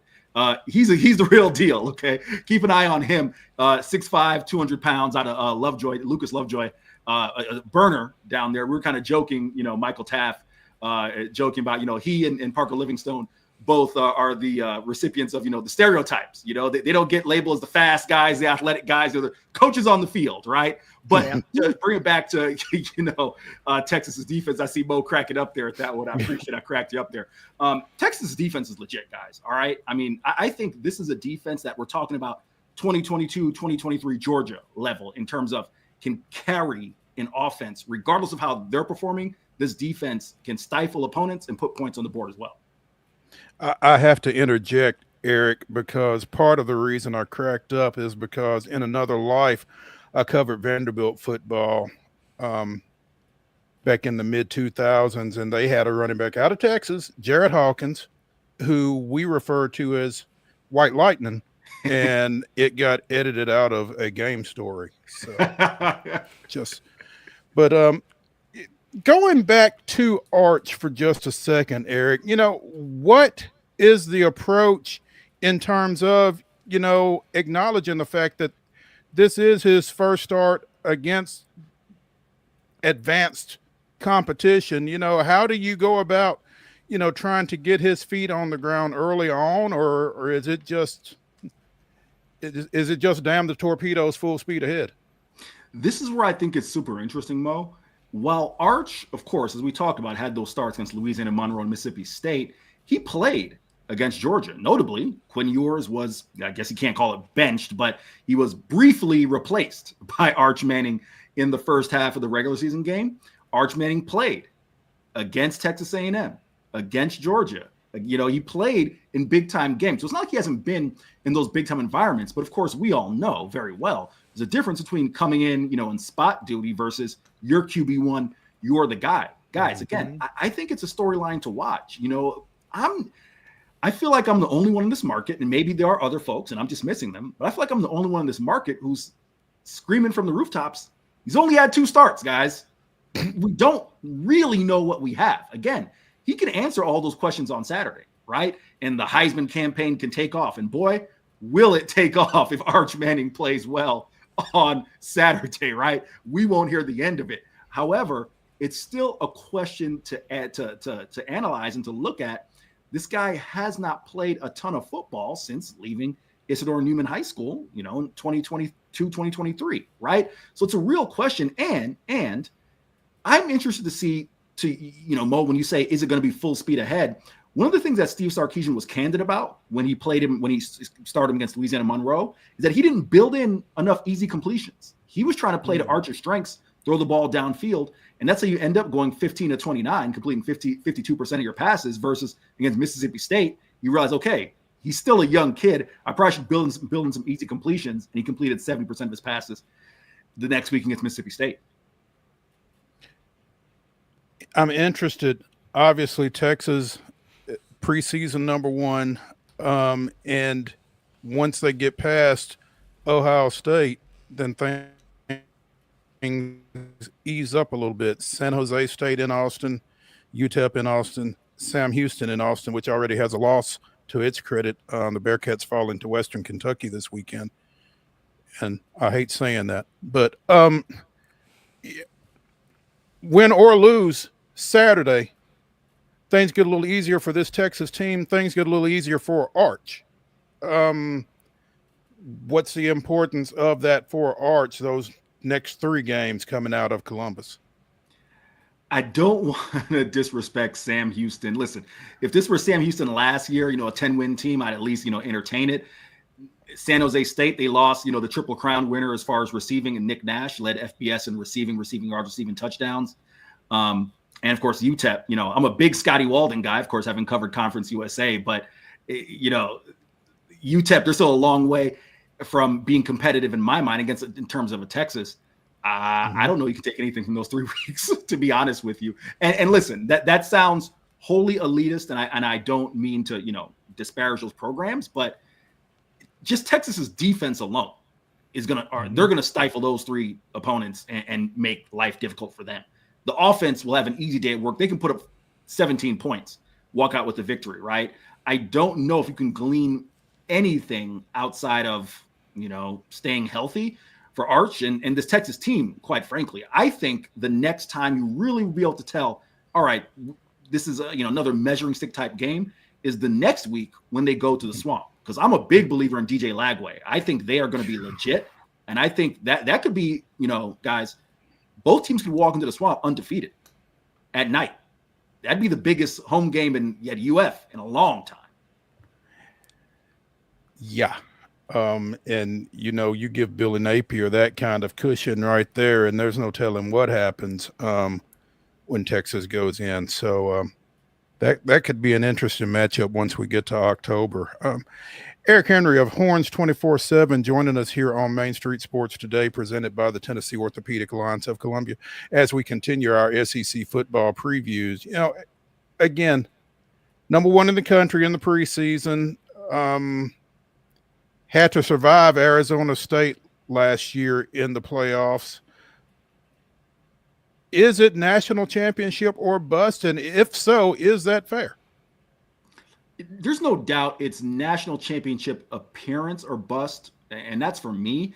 And I think if you polled most of the fans here in Austin, I'd say probably 75% of them would say national championship or bust. When you take a look at Texas having made the college football playoff semifinal 2 of the last 3 years, not having just made the semifinal. It's not like they went, to the semifinal and got smoked 50-0. They came, a handful of plays away. 2023 against Washington, it was 21 yards away. And then last year, it was a red zone failure from, tying the game up against Ohio State, right? So you take a look, and I think the anticipation, again, for a lot of Texas fans is this. They expect defense in Austin to, again, be legit. We talked about the All-American candidates. I'll give you a couple other names. I think on the interior defensive line, Cole Brevard, Murad Watson, you go get the freshman All-American from Syracuse. You get a big nose guard from Purdue. You take a look at guys like Malik Muhammad at cornerback, Jelani McDonald at safety. A lot of excitement on defense. On offense, I think the anticipation is where Quinn Ewers struggled was throwing the ball downfield and generating those big plays, the type of big plays where it wasn't, hey, get the ball in the hands of Matt Golden or A.D. Mitchell or Xavier Worthy on a 5-6 yard pattern, let them do the rest. But the big plays where you're pushing it downfield, right? Mm-hmm. I think the hope is that the run game, when you return a Quintravion Wiesner 1,000-yard rusher, you pick up a Jack Endries in the transfer portal, and you add an Arch who has the legs as well as the arm, that the offense can be more dynamic. If you believe that, then yes, it has to be national championship or bust. With that being said, Eric, you kind of walked through that first 4 or 5 weeks of the schedule. I love the fact, by the way, Florida's coming off a bye and Texas is coming off a bye before that game. So we will get hopefully both teams at their best to kind of set the stage. What's one other position group, or where are some holes or question marks in those first? We've talked about QB, obviously, but what other areas need to be addressed regardless of what we see on the field? In your mind, as we sit here today, where would you like to see some growth between now and then? I'm super interested. I talked about the 4 offensive linemen, so I won't rehash that again. Super interested at 2 spots. One may surprise you, one maybe not so much. Receiver. Again, you replace, Xavier Worthy, A.D. Mitchell, Jordan Whittington, Matt Golden, Isaiah Bond. Those are 5 guys who are in the NFL right now, right? And also, and let me not forget about the tight ends. J.T. Sanders, Gunnar Helm. We appreciate your tight end, by the way, here in Nashville. There you go, right? So 7 pass catchers Texas has put in the NFL. I'm really intrigued, especially with Emmett Mosley's injury. I mentioned Parker Livingstone sliding in. Ryan Wingo. Guys, I will say it again, and I've made this point on other shows. Ryan Wingo was a 5-star recruit coming out of St. Louis last year. If he had the number of targets that Ryan Williams and Jeremiah Smith saw, you'd be talking about him in that same breath. But he didn't because he was behind all those NFL pass catchers, right? Keep an eye on him. But receiver, how does that shape up? And the other position that I'll give you, kicker. Bert Auburn, there's a reason he's at Miami, okay? Bert Auburn basically lost his job because he missed kicks between 30 and 40, 30 and 45 yards against Georgia in the SEC title game, but they lost by 3 points. He almost, and I hate to put it squarely on him because football is the ultimate team game. There's so many things that happen in a football game. It's hard to put it on just one guy, but when your job is to boot it through the uprights, it is what it is. He almost cost him that game against Arizona State, quite frankly, okay? Had opportunities to win it in regulation. He was benched. Had Texas attempted a field goal in the Cotton Bowl, it would have been Will Stone, who was their kickoff guy, right? So how does Mason Shipley from down the road, Texas State, Sun Belt, making the trip up to Austin, how does he fit that? Because Jeff Banks, Texas special teams coach, said, we think he has the makeup. Because I called Jeff out on this, and I don't think Jeff was inherently lying, but he said, we think this guy has the makeup, the disposition to kick in big-time environments. I said, Jeff, he's never kicked in a big-time environment. No disrespect to Bobcat Stadium, but it's not, Neyland Stadium over there in Tennessee. It's not Ohio Stadium, Ohio State. And Jeff said, well, we think he has the qualities to do so. So we'll see how that shapes up as well. I think we had you on, Eric, either before or after that Arizona State game, actually, when there was a lot of talk swirling around sitting Auburn down at that point. And, the discussion was around, can you actually sit your starting kicker at this point of the season? Well, you didn't sit him then, but he's somewhere else now. So, it stands to reason that kicker would be a topic for discussion heading into this season and heading into this matchup this weekend against Ohio State, the number 3 team in the country. It has to be. Again, here's the thing that's almost unfair to Bert. Think about it, guys. He hit the kick against Alabama in 2022 at home that had Texas been able to hang on, right? They would have upset the number 1 team in the nation a year early before they went to Alabama and beat him. He had high moments. He made, 45, 46 yarders at Alabama. He had high moments 2023 where, quite frankly, he attempted way too many field goals. He attempted 35 field goals and made 29. That was indicative of Texas's red zone struggles, that, you know, their kickers attempting 35 field goals. So we had high moments. But it's one thing if you're missing from 50 out. And almost that even seems a little rough, because you take a look at kickers nowadays and they're making 60-yard field goals like it's nothing, right? But Burt was missing, 39-yarders, 41-yarders. That if you're Steve Sarkisian, you expect, hey, a kicker at this level should be money. That should be automatic 3 points, right? And again, as you mentioned, Mo, it's not about, missing him, although you want to get in the habit of making him, of course. No one cares you miss him against Louisiana Monroe or against San Jose State. You miss him in the college football playoff. I mean, look at it this way. Could you imagine what the conversation would be around Texas football had they lost to Arizona State and it's because of missed field goal? You're looking at this Texas team way differently. You're looking at Steve Sarkisian way differently if Texas does not win that game. So that's why Mason Shipley's addition is so important. Again, we'll see what he has. He was very accurate, made 88% of his kicks at Texas State. But again, kicking in Jonesboro, I hope I don't upset any of the folks down there at A-State, is way different than, kicking, at Arkansas or at Florida or, some of the places that Texas will go. Eric, we have suddenly in this area a lot of interest in Texas A&M, and a lot of it has to do with their QB1, Marcel Reed, who is from Montgomery Bell Academy here in Nashville. What is the Longhorns' record going into that ball game? I believe it'd be 10. Let's see. That's the final game of the year. So quick math here. I didn't get in journalism to do math, Mo. You're killing me here. 10-1. 10-1. That's simple math. I have Texas going 11-1 in the regular season. I think they will lose to Georgia. In order to be the man, you got to beat the man, right? And I do not believe Texas beats Georgia in Athens. I think they beat Georgia in the SEC title game. So that's where they finally will overcome their demon and win the SEC championship. But to your question about A&M, I think they'll go in 10-1, and I think they'll leave 11-1. There we go. Eric C. Henry from Horns 24/7 joining us here on Main Street Sports Today, presented by the Tennessee Orthopedic Alliance of Columbia. Again, that's Texas Insider and Main Street Sports Today booking guru, Eric Henry. Eric, really appreciate your time, appreciate your help. Look forward to getting with you again here as the season goes on. Fellas, appreciate it as always. Mo, I know you're looking forward to some Middle Tennessee State football. Is it Nick Vadiato still QBing down there, year 10? He is, and 12th it's year senior. It's amazing that he's still there, but we're going to keep him. They've got Austin Peay. Speaking of Scotty Walden, they've got his former team coming to town in the opener on Saturday, hoping to get over there for that. I will tip one up for you. Appreciate it, fellas. Y'all take care. All right, you too, man. Let's take our final break of the show here on the weekend wrap-up edition of Main Street Sports Today, presented by TOA of Columbia. When we come back, we'll wrap up the weekend. Stick around.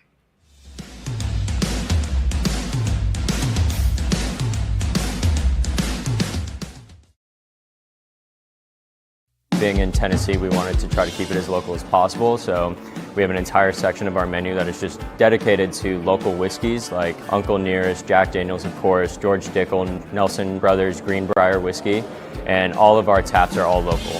From 2 o'clock until midnight, we've got food every day for you guys. A good handful of appetizers, some entrees, and a couple salads and things like that. My name is Ethan Kanata. Please come down and see us at the Pick Lobby Bar here at the Omni in Nashville. At Delta Dental of Tennessee, we know our success begins and ends with providing superior quality service, and that includes serving those who need it most. This year, we're celebrating 25 years of giving back to the community we call home. Delta Dental, along with our Smile 180 Foundation, supports Tennessee's dental colleges and oral health education, children's hospitals, free and reduced cost dental clinics, and other like-minded charities. Here's to the next 25 plus years of ensuring healthy smiles. There's a line that links us all. Most of the time, we don't even think about it, but it's everywhere. Illuminating our neighborhoods, empowering our businesses, and helping us to recharge. Whether it comes from our grids, the sun, or a kind heart, we believe in the power of good energy. And as your family and region continue to grow, you can trust that we'll always be there for you. Middle Tennessee Electric, bringing good energy.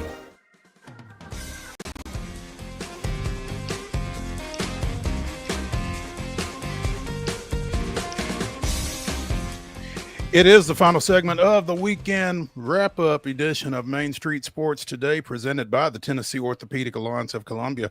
That's Wade Neely. I'm Maurice Patton. We got started on some college football picks as we left you on Friday. And it was a pretty good weekend, Wade. Yes and no. Okay. I told you guys on Friday, I dabbled in the realm of the alternate spread and met my maker at the 1 yard line. It was a tough end of Farmageddon for yours truly, for all the holders of Iowa State -6.5. It was a tough and disappointing way to start the college football season. But for the purposes of this show, yeah, feeling pretty good for the online pick'ems. But for the pocketbook, maybe not as much. Explain the reverse spread to me. I'm not familiar with that. You get the more you flip it, the more you get paid, partner. And Iowa State was a small underdog. I said I liked them to win. I was, you get paid a little bit if they win, but if you tease it the other way, I had Iowa State -6.5, and they're down at the 1 yard line. Should have been a touchdown. Not that I'm jaded or anything. Right. Instead, they bring the ball back out to the 1, and agonizingly, Matt Campbell is a good football coach, and he does the smart thing, and he takes the knees. And I start the year behind the 8 ball in terms of the finances there. So it was a grueling way to lose Iowa State -6.5. That's tough because, like you said, they were down there, and they decided to kneel on it to close it out. Iowa State 24-21, the final there. But and kept the game under for those. Did not dabble in that walk on the wild side, but a lot of folks I know did, and the under was 1 yard away, much like that. It was a tough game to watch too. Literally, physically tough to watch at times with all the rain that was going on. Hawaii, a 2.5 point favorite, pulls out a 23-20 victory. And a lot of folks are already upset with Frank Reich out at Stanford over that one. Western, a 10-point favorite over Sam Houston, coming to Bowling Green, takes care of business 41-24. And Kansas, a 13.5 point favorite against Fresno. No problem with that number at all. 31-7 the final. So Wade and I both here 4-0. Not a bad start. Not a bad start. We didn't really get wild or anything on our picks. We went pretty chalky. And you're right about the fans at Stanford being upset, but you got to remember two things. Number one, Frank Wright's the interim football coach. They've stressed that a number of times. So you can get mad all you want. It's better than Troy Taylor, I'll tell you that much. Number two, so he ain't going to be there next year in a perfect world no matter what happens. And we know he ain't going undefeated now at this point. Number two. We do know that. It's just, Vegas is kind of the ultimate stat keeper. And there's a reason, if you look household name-wise, Stanford absolutely has got it in spades compared to Hawaii. But Vegas knew what Vegas knew. And, granted, it took a field goal and a crazy story behind the Hawaii kicker, right? But as everything kind of unfolds the way Vegas predicted. So, yeah, that's why I love using Vegas to go with things, because they know more than everybody else knows. I get why Stanford's upset, but like I said, you got to remember, that guy ain't going to be there next year, and Vegas had you as the underdog for a reason. There we go. It feels like you and Taylor knew a lot when we discussed this briefly on Friday. Tommy Fleetwood, in his 164th start on the PGA Tour, It looked like he was trying to make up for. Did so, taking $10 million away from the PGA Tour Championship down at East Lake this weekend. Yeah, awesome moment. And, one of those that everybody kind of in the golf community rallying behind Tommy Fleetwood. You just want to see it. And it was not all the way like Tiger that we saw in 2018. But when they let loose the gates and you see the fans sprinting to huddle around the green there at 18 to cheer on Fleetwood, cool moment, special moment. But, I mean, there was still a little lemon booty still going on until Russell Henley and Patrick Cantlay got in and were 3 shots back. When Cantlay is chipping in for eagle and you're wondering, is it going to go in? You're thinking, holy smokes, no way is this going to happen. But cool moment for Fleetwood. So happy for that guy. And yet again, it's obviously a lot easier to face the media. But after the Travelers, after what we saw at FedEx St. Jude, he faces the media and he says, hey, I feel like I'm getting close. And it was really, really cool, really, really special to see him pull that off yesterday. $10 million to the good. Hey, everybody wants to say Scotty Scheffler had this great year. That's well and good. But it's like Valair said in our opening segment today.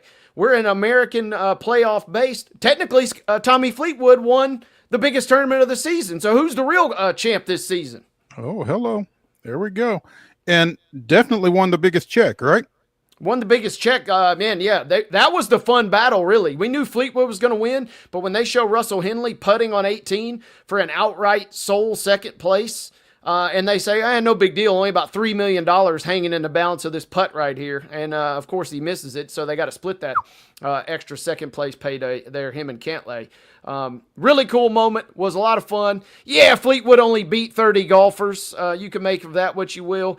And they also pointed out a couple of times on the internet, if we had kept the scoring system the way that it was in last year's FedEx Cup playoffs, he would have finished 1 shot short again because the first 2 week winners kind of aggregated their score. But they changed that this year, so it worked to Fleetwood's benefit. And as Taylor said on Friday, it was cool for Fleetwood, but you immediately throw up your defenses. When you see him and Justin Rose and everybody kind of celebrating, it's like, okay, we'll see you next month at Bethpage Black, and then it'll really be on. It's going to be fun when the Ryder Cup cranks up.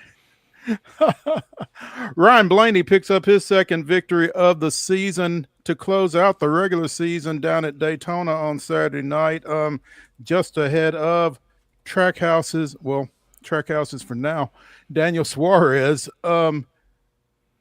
Justin Haley, Cole Custer, both third and fourth, either of whom would have knocked Alex Bowman out of the playoffs. Instead, with Blaney winning his second race of the season, Alex Bowman and Tyler Reddick take the final 2 spots in the 16-team playoff that starts up next weekend. 14 different winners this year. 6 drivers won multiple races, including SVG, who won 4. So the playoff field is set, and Blaney gets the final victory of the regular season. Driving fast pays off sometimes, right? And, it's going to be fascinating to see kind of what unfolds. It doesn't feel like the drama is done just quite yet in that realm of motorsports. Oh, I'm sure it's not. Yeah, like you said, Blaney gets that win. Well, we will let David and Calvin talk more about NASCAR later this week because there's plenty of meat on this bone as we head into playoff action this weekend. Chinese Taipei gets its first Little League World Series championship since 2017, defeating Nevada in Sunday's championship game 7-0. And Lin Sin Che was perfect for a pretty good while. I think into the 5th maybe before he gave it through 4. Yeah. Before a base hit in the 5th broke up both his perfect game and his no-hitter. But again, Chinese Taipei hanging on for the 7-0 win after Nevada defeated Connecticut for the U.S. championship on Saturday. So congrats to Taipei and obviously to Nevada. Yeah, props to Nevada and props to Taiwan for getting it done. But, now back to the drawing board for the U.S. We got to reclaim this here if we're going to keep things on the up and up worldwide. Without question. Yeah. So let's get to work, y'all. That's going to do it for the weekend wrap-up edition of Main Street Sports Today, presented by the Tennessee Orthopedic Alliance of Columbia. Come back tomorrow. It'll be Wade and Calvin taking you through Tuesday in local, regional, and national sports. I'll see y'all on Thursday. Have a good evening.